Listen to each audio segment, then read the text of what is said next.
Hey there, welcome back. Thanks for joining me. I just came inside from shoveling. Yes. I thought we'd catch up while I steep my tea and make my breakfast. I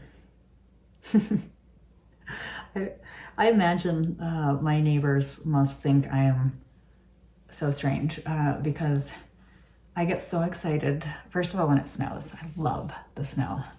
And I do. I run down the street to the park. It's a snow day, like a child. I do. And I've never looked at shoveling as like this horrible chore. My poor wife, I refused to hire someone to shovel pre-cancer. I refused to hire a service because to me it was a workout, and also like I just loved it. And I say my poor wife because then when I got cancer, she got stuck shoveling. Anyways, that's why it feels really good to be able to shovel also, right?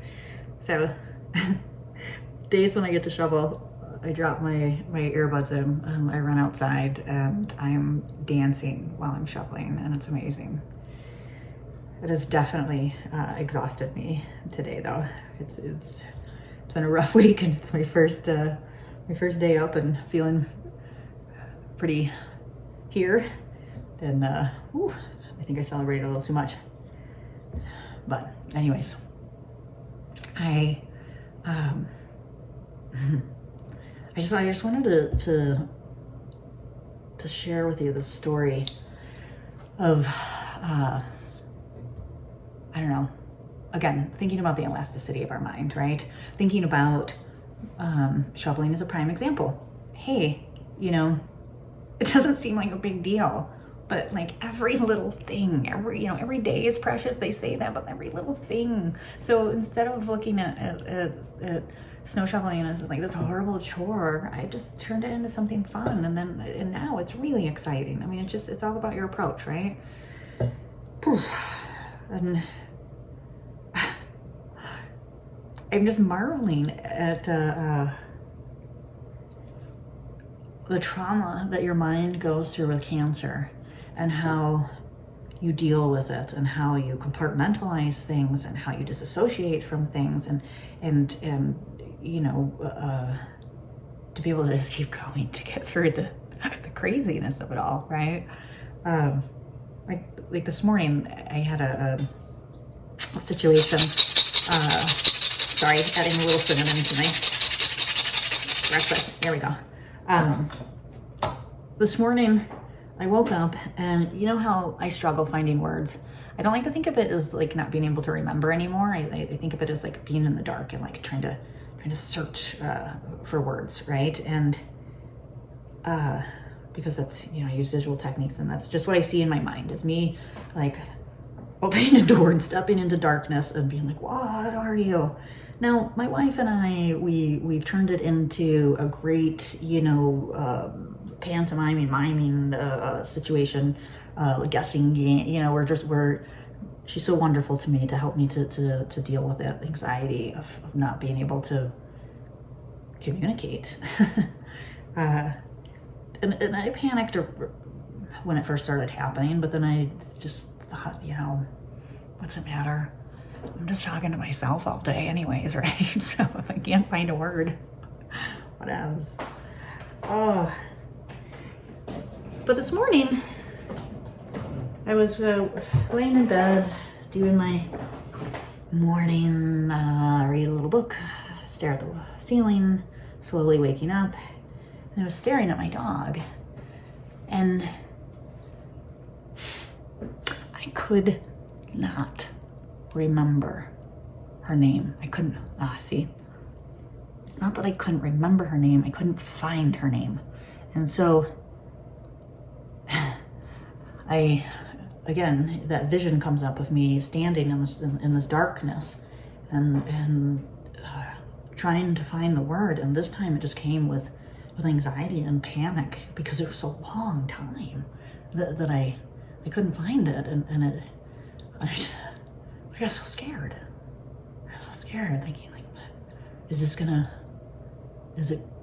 going to start to swallow more of my words, and is it gonna become harder? And I don't know, I just panicked, right?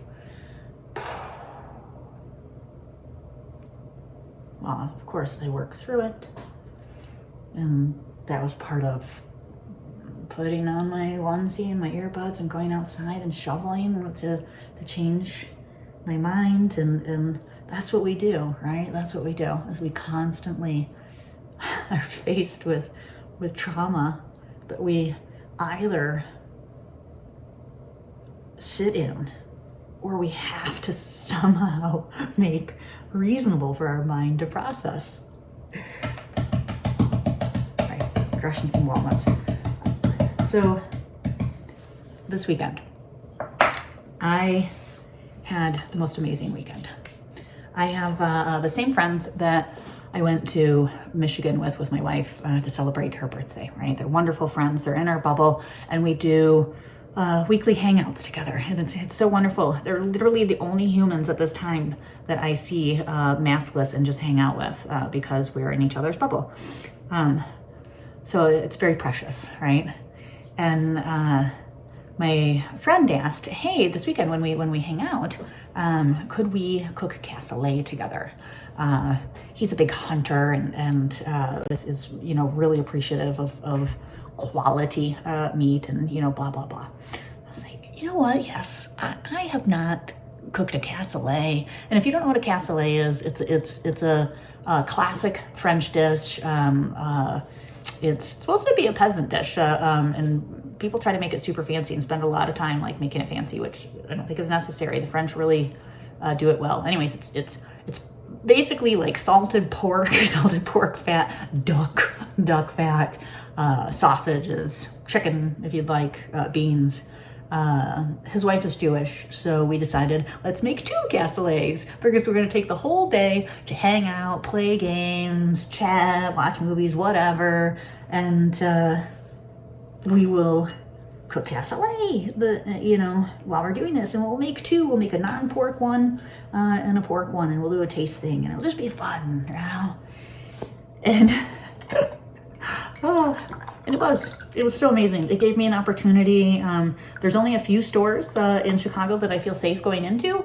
They're small stores, specialty stores, and they're again a lifeline of one of them is Paulina Butcher. It's a wonderful, amazing butcher in Chicago, and they just do amazing stuff. A nice little grocery, whatever. And so I go there during the day, chat with the guys, whatever, blah blah. So it produced a wonderful opportunity to like have an outing and to prepare for this. And then, as my wife said, what she loved about that day is I was in my element. I was teaching someone how to cook this dish, and we were just having so much fun. And it was so wonderful. And the thing is, if you remember, I pretty much am on a pescatarian diet. I don't eat meat. Not to say that I don't like meat or anything like that, but my liver surgeon, when he gave me a new liver, said, please don't eat meat. Please. This is the best diet to keep you going as long as we can. Fair enough, right? And sure, when you saw this summer that I love grilling season, so yeah, I grilled some meat and gave myself that luxury. Well, this is the first time that I've had pork fat, duck fat. It turned out it was the most amazing cassoulet I've ever made. We had a blast. We didn't have dinner until 11 o'clock at night. Gorgeous. Woke up the next day, and as I was waking up, oh man, I felt sick. And it was intense. It was intense. And then I began to projectile vomit. My poor wife walks in the room Morning, babe. We have this thing where we communicate through the multi-levels of our house, different rooms, whatever. We have some of those speakers, right? You can control each of the speakers in each room if you so choose. Anyways, we play different songs for when I'm awake, or, you know, if she has a coffee break and we can come together, or, you know, things like that. We communicate through our Sonos machine. So I had put on the song that, like, I was awake and let's have a little cup of coffee together. And she walks in the room. She's like, good morning, babe. And I'm like, geez. So I guessed, but I got so incredibly sick for 2 days. I mean, to the point where I started to get scared and thought, oh, something's really, really wrong. This was not chemo sick. This was not anything that I had experienced. I mean, I just wanted to cut my core out.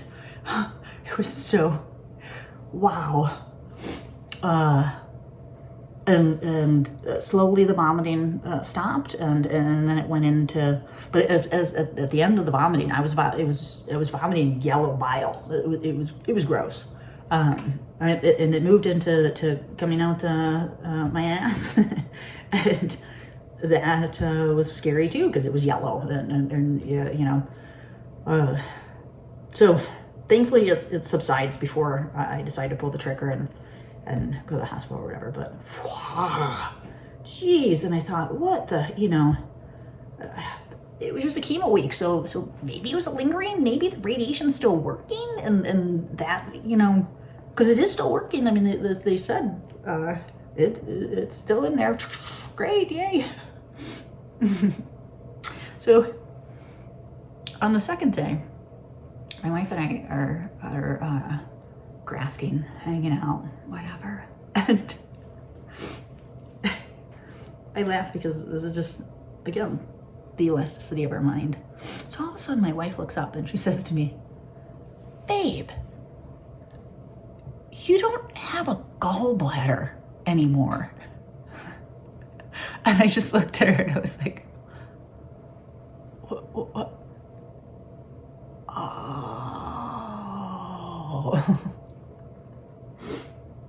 My gallbladder was removed with my liver surgery. You know, they had to get it out of the way for the growth, whatever.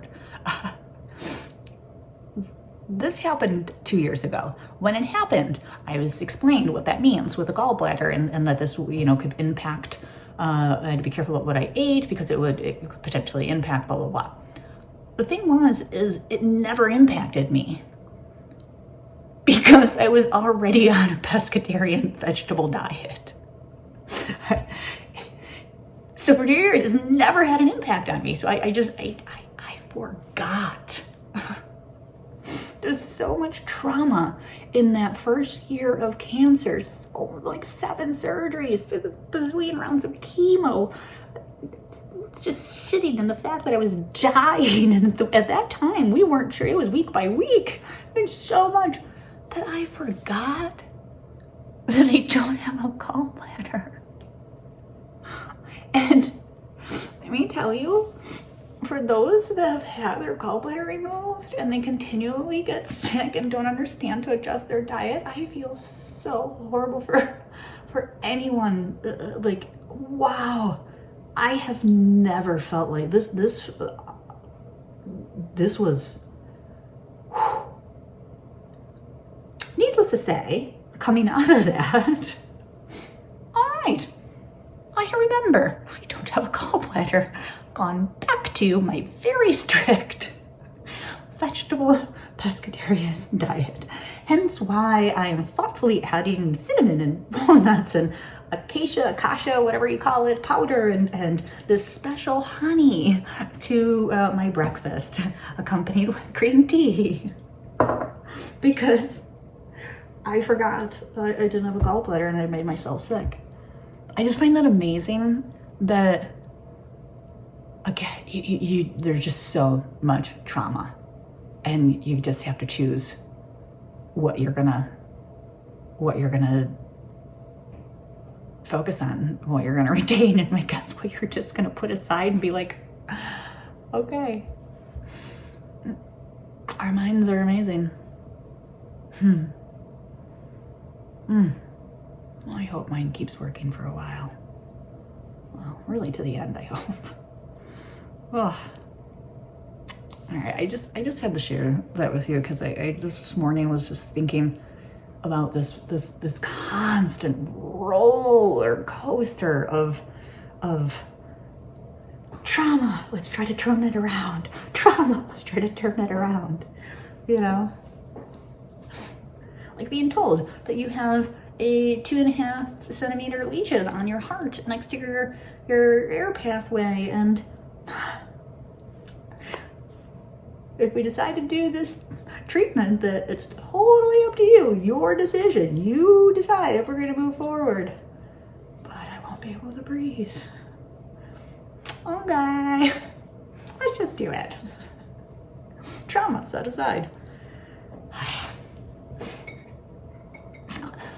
I'm gonna go warm up with my tea, have my breakfast. Thanks for coming to hang out. I love our chats. And if you are in the snow apocalypse, stay warm. If able, stay inside if you're so lucky. All right, I'll talk to you next time.